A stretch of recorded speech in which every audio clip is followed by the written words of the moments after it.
Welcome back. Time for an update on the saga of embattled freshman, congressman, and the talented Mr. Santos, George Santos. Earlier today, the Nassau County, Long Island Republican Party officially called on Congressman Santos to resign his seat immediately, with the county GOP chair telling reporters that Santos' campaign was, quote, a campaign of deceit, lies, and fabrication.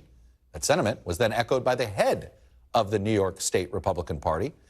Santos' House colleague, Long Island Congressman Anthony D'Esposito, is also calling on him to resign.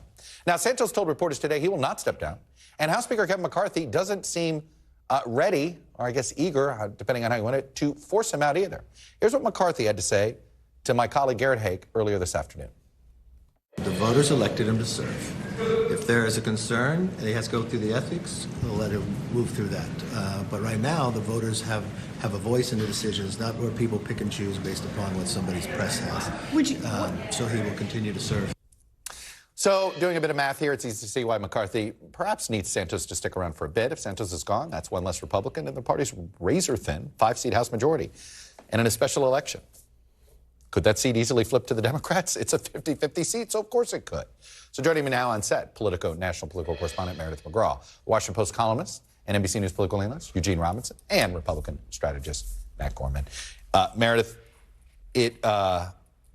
it was interesting to see the New York Republican contingent decide to basically pile on, see if they could pressure him to do so, and McCarthy being a bit hands-off, though I get his rationale. Like, hey, we got to let the process work, which is go to the ethics committee and let's see what happens. It was pretty remarkable to watch that Nassau County GOP meeting today. One after the other, they all came out and piled on against George Santos. And, you know, it's in some ways it's easy to understand why. They want to keep the trust of voters there in the 3rd District of New York that flipped from a Democrat to a Republican. All of Nassau County. This has been, look, Republicans had been taking it on the chin in Long Island for about a decade, and they're starting to make some ground back up. Exactly. And then George Santos comes in, and his whole resume is a fabrication. So it's an exercise in trust building for them, but you know, for Kevin McCarthy, him letting the process play out, I think it's going to be a little bit tricky. You know, Matt, one of the more honorable things I can remember in my lifetime in politics is when Phil Gramm switched parties, resigned his seat, and ran as the other party in the special election. It seems to me if George Santos has any hope of ever having a political career, that the best course of action, resign and run again. The motives here are very different. To your point, Nassau, they want to save that seat. I don't blame McCarthy, right? Like, I've been through special elections. That's a crapshoot. And you don't want a 3-seat majority, right? And again, also, you don't have Lee Zeldin on the top of the ballot to maybe rise everyone's kind of boat, so to speak. Yeah. So I wouldn't be surprised. It reminds me a little of David Rivera in 2010, at least politically. Yeah. I wouldn't be surprised if behind the scenes are like, hey, maybe don't run again. Let's see. David Rivera was a South Florida congressman, got caught in some stuff, and by the way, has got more trouble. Yeah, no, not legally, just saying politically. Yeah. Okay, but what if he gets indicted? What if these? See, that's what I'm wondering. Exactly. Yeah. That, I mean, I think that. Don't you think that's what these Long Island Republicans were thinking about? We better get ahead of this. Exactly. They wanted to get ahead of it. Yeah. I think McCarthy wants to let it play out because obviously it's to his advantage to have the vote, but. If it gets to that point, I think it's a different story for him. No, and this gets at the whole, when you have this narrow of a majority, every one of these things seems bigger, right? It seems. I want to go to this classified document situation. Gene, let me start with you.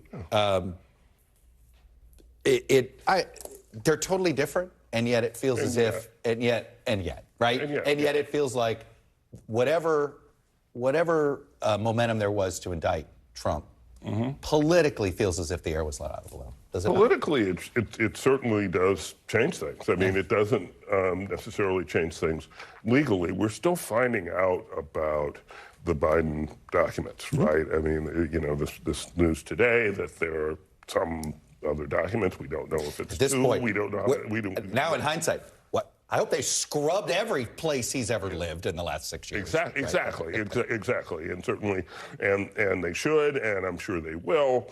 And so let's assume it was all inadvertent and this and that.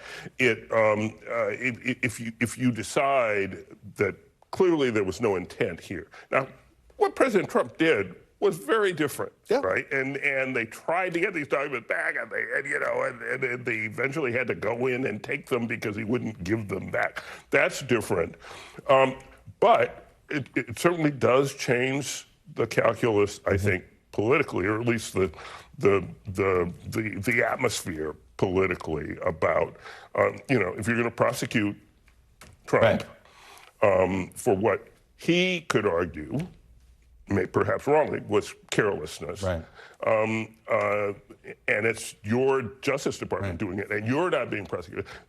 That's politically not a great thing for you. So, Matt, it seems as if now House Republicans have to be on the side of this is no big deal, just like we told you this was no big deal. I think it's right. I think this muddies the water, but I think one person we haven't mentioned, if you guys remember, President Trump is running. Apparently, sometimes people forget. It's a little quiet. I think there's some Republicans that would like to forget. But look, this is going to muddy the water for him too. I mean, he loves playing the martyr. He's going to say, "Look, they went after me. They raided my office, and then they didn't do anything for President Biden." Right. This is going to help him kind of get back off his back foot a little. Anytime he can find a moment where he can claim victimhood is good politics. He thinks is good politics for him. Worked how many times with Hillary? How many times? Yeah. Meredith, I mean, the White House has to be, this feels like one of those unforced errors. Unforced errors. But, at the same time, with Trump, that was a year-long process, with the archives going after him. And it's not nearly the same. There's really nothing here except this is how Trump gets away with stuff all the time, is he's able to point to something that looks vaguely similar and say, see? We've seen this story before. Right, we really have. Let me talk about my favorite politics story of the day, and that is California Senate. It is one of these races that I think people haven't fully appreciated. I think there's going to be double-digit candidates in this race. Probably. Because in 1992, Gene, Barbara Boxer and Dianne Feinstein were both elected to the United States Senate. Yeah. It took 24 years before one of them decided not to seek re-election. Exactly. So let's do the math. Alex Padilla got in 2017. In 24 years, we're looking at the 2042 cycle? Exactly. Okay? Exactly. This is the last Senate train from California for a couple of decades. Does not happen very often, right? So Katie Porter, Barbara Lee is the latest today. Every, prominent, ambitious California Democrat you could think about is got to be thinking about, this is my shot. This is my shot at the Senate.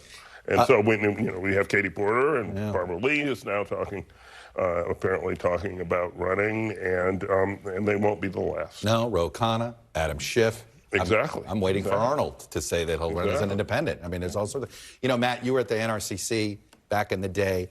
I think about both Michigan Senate and California Senate right now. The most interested candidates on the Democratic side are all House seats, some of them vulnerable ones.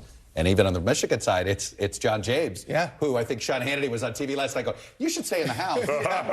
So the competition between the House committees and the Senate committees for Senate candidates. Oh, it's always like that. We're like NRCC is always little brother getting our choice candidates getting plucked out, and we always are so frustrated. But I'll say this, an underrated state for us this past cycle was California. We returned all of our incumbents, folks in tough districts, especially Orange County. We actually flipped a seat in Northern California. New York got a lot of ink. Democrats think their path back to the majority is simply New York and California. Yeah, I mean, well, I hope that they're pretty blue states, but I mean, look, it's going to be a friggin' mess, and I'm going to love every minute of it on the Senate side. It's going to be fun. But Katie Porter's seat, we could win.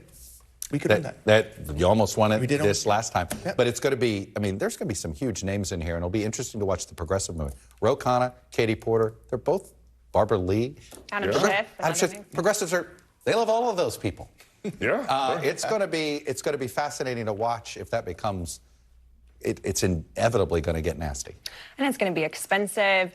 There's also part of Katie Porter's announcement, too.